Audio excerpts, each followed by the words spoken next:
This photograph captures Harriet Tubman at her residence in Auburn, New York, in 1911, just 2 years prior to her passing. I only recently learned of her struggles with seizures, a result of a piece of metal lodged in her head.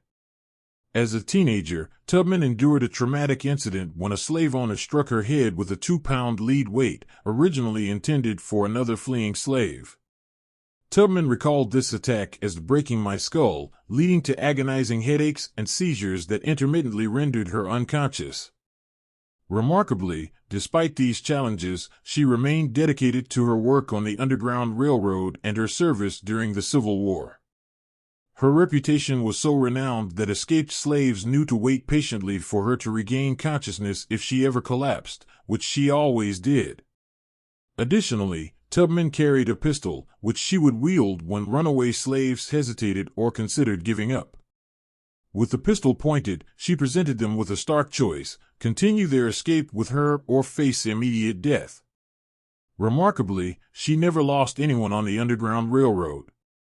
After the Civil War, Tubman's efforts allowed her to contribute significantly to her community, aiding veterans and freed slaves. In the 1890s, she underwent brain surgery to remove the metal fragment from her skull.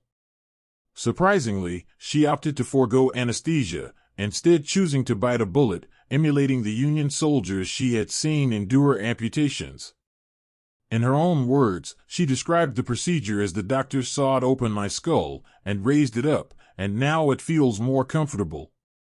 Years after her own escape from slavery, Tubman returned to rescue her enslaved husband, only to discover he had remarried and had no intention of leaving his new wife.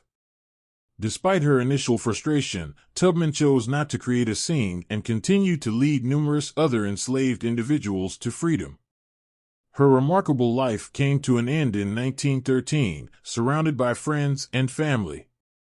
Her last words to those in the room were, "I go to prepare a place for you." Lord's not letting me alone. Keeps pestering me near to death with dreams